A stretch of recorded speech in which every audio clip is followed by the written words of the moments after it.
Amitabha à vous, Hôtel Shalom, c'est le roi match de plus 237. Bien heureux de vous retrouver en ce jour pour un nouveau chapitre de Bon à savoir. Le Bon à savoir d'aujourd'hui m'a été demandé par une jeune dame depuis la France, comme ça. Elle m'a posé la question, maître, est-ce qu'il est nécessaire d'avoir un sanctuaire? J'ai un sanctuaire, mais j'ai pris, rien ne marche. J'ai dit, attends, ça te remet du bien. J'ai regardé dans mon blog, je me suis rendu compte que je n'ai pas encore traité ce genre de Bon à savoir. Alors le Bon à savoir d'aujourd'hui sera centré sur l'autel des prières. C'est quoi l'autel des prières? L'autel des prières est un réceptacle d'énergie. L'autel des prières est une condensation d'énergie. L'autel des prières est un instrument ou encore un lieu spécifique où le flux et reflux des énergies est censé faire du va et du vient. Tant sur le monde physique que sur le monde invisible. Voilà, c'est de ça qu'il s'agit. Maintenant, il y a des éléments qui entrent dans l'autel des prières. Vous avez remarqué, même les satanistes, même les sorciers ont des autels de prière. Donc, quelqu'un qui se revendique être chrétien ou christocentrique, qui n'a pas un autel de prière, ça se pose des questions. Quand vous lisez les psaumes de David, quand vous lisez beaucoup de chapitres dans la Bible, on va dire comme ça, de l'Ancien jusqu'au Nouveau Testament, jusqu'à l'Apocalypse, on parle de l'autel de prière. Il est nécessaire que quelqu'un qui veut adresser les paroles à son Dieu ou à son génie ou à sa divinité doit avoir un réceptacle d'énergie, un autel. Maintenant, pour ceux qui créent les autels de prière, c'est-à-dire qui font dans les chambres des petits coins, parce qu'un autel, ce n'est pas forcément la grandeur. Vous pouvez trouver une place, autant pour moi, pardon, dans un coin de la maison, vous faites votre petit hôtel de prière. À condition que cet endroit ne soit pas souillé. Maintenant, l'hôtel de prière a des critères pour qu'il puisse vibrer. Parce que l'hôtel, ce n'est pas la décoration.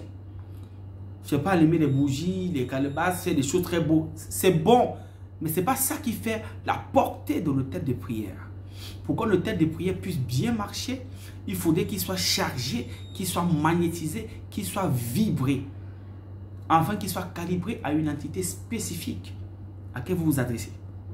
Maintenant, pour ceux qui font les autels de prière, souvent, ils prennent une photo, ils créent un truc comme ça, là. Sachez que quand vous émettez par la pensée créer une autel de prière, d'une manière, on va dire, métaphysique, vous créez un pont avec la dimension invisible.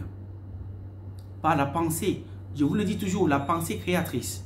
Mais sauf qu'il faut bien l'orienter. Donc, maintenant, si cet autel n'est pas dédié à une entité spécifique et qui n'est pas chargé, n'est pas magnétisé et qui n'est pas consacré dans les règles initiatiques, votre autel est caduque, votre autel est obsolète. Ça veut dire qu'une entité peut venir comme ça, habiter dans votre hôtel. Vous allez penser que c'est le vrai Dieu que vous êtes en train de prier ou c'est l'entité que vous voulez faire une dévotion qui est là. Par contre, vous êtes avec un esprit errant. Un esprit du Bacchus divin qui est venu s'incarner là-dessus. Qui est venu s'approprier de votre hôtel. Maintenant, si vous commencez à faire des offrandes, quand vous allez commencer à mettre des prières dessus, sachez que vous êtes déjà connecté avec une entité que vous ne connaissez pas.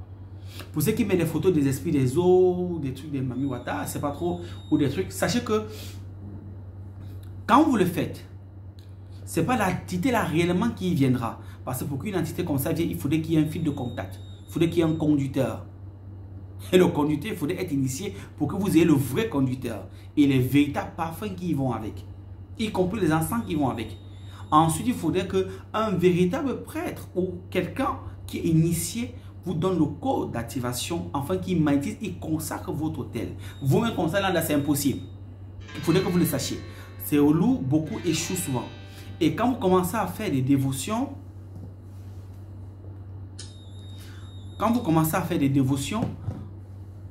à faire des prières dessus, le jour où vous n'allez pas faire, parce que il faut savoir que même les sorciers du troisième décan, quand ils s'envolent la nuit, pour qu'un sorcier puisse s'envoler la nuit, il faut qu'il s'envole nu.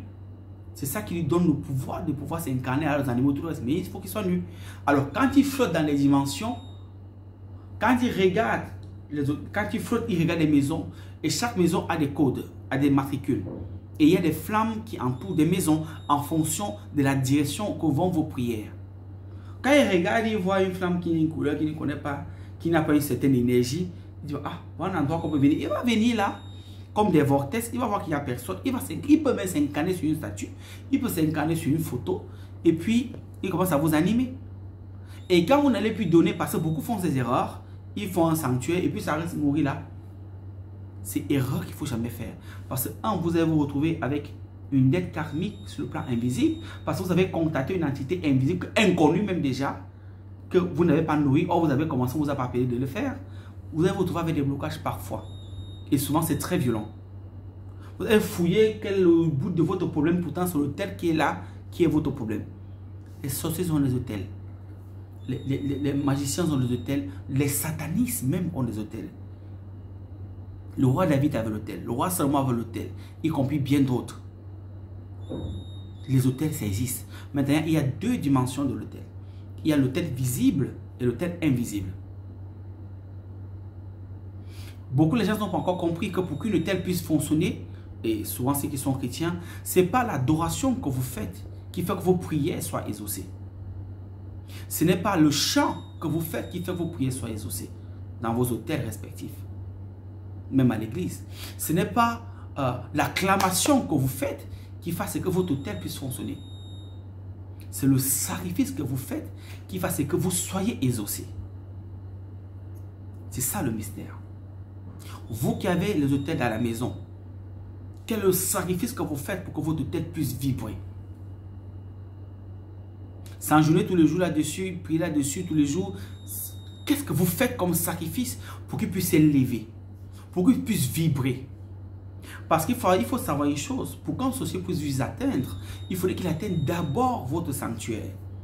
Parce que c'est un réceptacle d'énergie qui émet des rayons à plus de 250 mètres, parfois 300 mètres de protection. C'est-à-dire que quand vous avez un hôtel qui est bien chargé, qui est bien encadré, vous-même vos voisins sont protégés parce que les rayons, le champ gamique qui est autour de vous, cette flamme cosmique qui est autour de votre hôtel, rayonne dans votre maison, alors vous êtes identifié. C'est-à-dire que là-bas, c'est nos torches, pas touche, parce que l'énergie, la flamme que vous dégagez, c'est que les entités ne puissent pas entrer là-dessus. Donc, l'hôtel, ce n'est pas la décoration, c'est pas, non. Maintenant, les choses qui entrent dans l'hôtel, qui font c'est qu'un hôtel puisse être vraiment, puisse vibrer, puisse s'élever dans les dimensions, il y a des bougies qui entrent en jeu. Il y a les pentas qui entrent en jeu, qui jouent le refus d'énergie. Il y a les miroirs qui entrent en jeu, qui vous permettra de faire des divinations, ou qui permettra c'est que vous-même, on ne puisse pas convoquer votre âme par un sorcier. Parce que quand vous avez le miroir, beaucoup des grands maîtres spirituels ont des miroirs. Même les sociétés ésotériques. Vous pensez que c'est parce qu'ils sont fous? Non. Avoir le miroir dans votre hôtel aussi permettra c'est qu'on ne puisse pas vous conjurer, on ne puisse pas conjurer votre ombre, afin qu'on puisse vous manipuler. Parce qu'il y a des codes pour que il y a des codes que vous dites via le miroir qui fassent que quand on conjure votre âme là-bas, vous n'apparaissez pas. C'est ça qu'il s'agit. Donc, de telle sorte que quand le sorcier a son miroir pour vous convoquer, vous avez aussi votre miroir qu'on la contre-convocation. C'est ça qu'il s'agit. Maintenant, il y a des codes pour que ces miroirs puissent vibrer, pour qu'ils puissent exercer son vrai pouvoir. L'œil est le reflet de l'âme. Le miroir est le reflet de l'œil et des dimensions akashiques. C'est de ça qu'il s'agit. Il y a des bougies qui sont dans l'hôtel. Il y a de l'essence qu'il faut. Il y a du couteau qu'il faut à double tranchant qu'on appelle généralement atami. Il y a même parfois l'épée. Sauf que ce couteau-là, à double tranchant, sur le plan spirituel, représente une épée. C'est cette épée-là qui tourne autour de votre hôtel quand vous dormez comme l'épée de Damoclès. Ce n'est pas double tranchant qui coupe tout ennemi négatif. C'est de ça qu'il s'agit. L'encens que vous utilisez là doit être une encens qui fait que quand vous faites des invocations, quand vous faites des mantras, ça traverse l'espace, le temps, la vitesse de lumière, parce que l'encens est comme un capteur d'énergie. C'est par ça que la divinité se reconnaît. C'est par ça que les entités se reconnaissent. Ah, ils nous appellent hygiène. Vous voulez l'argent, vous voulez le truc, tout à votre portée. Ce qui vous manque, c'est la connaissance. Tous les milliardaires ont les hôtels, footballeurs, artistes, tous sans exception. hommes d'État, tout le monde. Il n'y a que certaines catégories de personnes en bas qui n'ont encore rien compris. Ce n'est pas la sorcellerie. Le roi David lui-même, il avait l'autel des prières. Qui a écrit les psaumes. Lisez vos Bibles. Salomon dans sa voix avait l'autel. Et bien d'autres encore. Et même dans l'Apocalypse, je crois vers le chapitre 7 ou chapitre 8, on parle de l'autel où l'ange se manifeste. J'ai oublié le chapitre, vous pouvez écrire dans la barre de commentaires si vous trouvez le chapitre. Dans l'Apocalypse, on parle de l'autel des prières. Apocalypse. Qui êtes-vous donc pour ne pas voir l'autel des prières? C'est cet acte d'énergie. Vous n'avez pas quand même... D'autres même parfois font des erreurs bizarres. C'est dans le même lit que vous couchez avec votre femme. Votre femme n'est pas là, vous couchez avec d'autres femmes. Voilà. Votre mari n'est pas là, vous couchez avec d'autres hommes là-dessus. C'est dans le même lit que vous dites, vous priez. Mais vous blaguez. Cette miasme d'énergie que vous créez là, quelle est l'entité qui viendra là? Quel est l'ange qui va venir là? Dieu qui est 3 fois saint. Comment il viendra dans cette impureté? Sont sérieux? Vous blaguez là? D'autres même encore, le truc, d'autres ont encore, même encore, c'est-à-dire ces énergies-là en eux en fait. Le matin, il dit qu'il prie. Tu pries quoi? Tu viens de mettre la langue dans les fesses de ta femme ou je sais pas d'une amie, elle vient de faire la fellation là-bas. Le matin, il dit qu'elle prie. Tu pries quoi? Mais arrêtez de rêver. C'est pas pour rien, il faut un endroit spécifique pour prier. Là, vous partagez la couche avec votre femme, vous ne priez pas. Parce que c'est un endroit qui est souillé. Il faut qu'il y ait un coin à côté de la maison où vous allez vous concentrer. Parce que plus vous allez vous concentrer, quand tout est établi dans les règles, c'est-à-dire quand cet endroit est consacré, est béni, est élevé, plus vous allez mettre d'énergie dessus, plus vous allez faire vous allez faire vos invocations dessus, plus il va se charger et il va créer ce qu'on appelle souvent en langage ésotérique l'égrégore. Le sacrifice que vous allez faire va maintenant vous identifier. C'est ce code barre là, numérique, sous poids cosmique, invisible, qui vous identifie à certains anges spécifiques, à certains génies spécifiques, qui va se que quand vous émettez le son, c'est notre tête qui appelle. À la vitesse de vous êtes exaucé. C'est de ça qu'il s'agit. Donc, ma soeur, toi qui as posé la question, oui, il faut avoir l'autel sacré. Il faut avoir un autel de prière. Oui, l'autel de prière est important dans la vie de quelqu'un parce que c'est ça. Ok? Quand tu as des attaques, c'est ça d'abord. Il y a un somme là où on parle de ça, j'ai oublié, ça fait longtemps. C'est d'abord, quand on veut t'attaquer, c'est d'abord le sanctuaire qu'il faut détruire. Mais le sanctuaire, quand il est bien arrangé, je ne parle pas la décoration, quand il est bien arrangé, quand il est bien chargé, il est bien magnétisé, il est bien consacré dans les rites mystiques ou christiques, parce qu'il y a la magie sainte, il faut le savoir. Quand il est bien consacré, quand il porte, et il faut savoir que chaque sanctuaire, pour qu'il puisse bien vibrer, il faudrait qu'il y ait des reliques qui s'identifient à une entité. C'est de ça qu'il s'agit. Si vous ne le faites pas, vous perdez votre temps. Décorer là, ça sera juste un truc de tape à œil. Vous avez un truc là qui brille, mais ça ne vit pas. Quelqu'un qui avait 3 œils, quand je regarde comme ça, j'ai ri. Vraiment, ça, je vois c'est vide. Tu fais le paraître, mais c'est un sanctuaire qui est mort parce qu'il n'y a aucun pouvoir là. Pourquoi un sanctuaire, pourquoi vous puissiez prier dans vos sanctuaires, que vous puissiez exaucer, ce n'est pas le nombre de prières que vous ferez, ce n'est pas les mantras que vous allez réciter, c'est la qualité du sacrifice que vous allez faire qui fasse que vous soyez exaucé à la vitesse de lumière. C'est ça qu'il s'agit. Respectez les codes des jours. Respectez les phrases d'heure. Les mantras qu'il faut. Le miroir est crucial dans ce genre d'histoire. C'est-à-dire que ce sanctuaire, quand il est bien régi, les bougies ne sont plus des simples bougies. Les bougies deviennent des véritables entités vivantes. Le pentacle devient un vrai réceptacle d'énergie. L'encens devient un catalyseur des génies, des esprits, des divinités, de votre Dieu. C'est de ça qu'il s'agit. L'épée ou la tamée devient un couteau, soit de Saint-Michel, soit d'Ogun Ferraille, soit de Sango, soit de Mawezi, soit de Baktala. Ça dépend des divinités. Soit de Sango d'Amanyango. Ça dépend. soit de tatabé, soit de zambe, soit de ntondebe, soit de lelombi, soit de nyambé. Ça dépend du Dieu, de l'appellation parfois qui change. C'est ça qu'il s'agit. Le miroir maintenant, c'est que on peut aussi vous conjurer, on ne peut pas manipuler votre âme. On ne peut pas invoquer votre esprit. Quand il est arrangé, vous apparaissez. Maintenant, il y a une façon de travailler le miroir. Il y a des bougies de consécration pour le miroir. C'est ça qu'il s'agit. Vous devez savoir, le miroir va avec les forces lunaires ou les forces solaires. Vous devez vous le savoir. Ah oui, il y a des bougies qui vont dans les 4 coins quand on le consacre. Il y a des heures auxquelles on le fait en fonction de l'orientation. Il faut savoir que le miroir, il est solaire ou il est lunaire, vous devez le savoir. Il y a des bougies qui vont, en fonction des couleurs de bougies que vous allez allumer, on comprend la dimension auquel vous opérez. C'est de ça qu'il s'agit. Une bougie rouge, une bougie blanche, ça symbolise tel degré d'élévation spirituelle. Parce que la spiritualité, le domaine spirituel, vous utilisez 14 degrés, 7 en bas, 7 en haut. Donc une blanche, une rouge, c'est de tel niveau. Rouge, rouge, c'est tel niveau.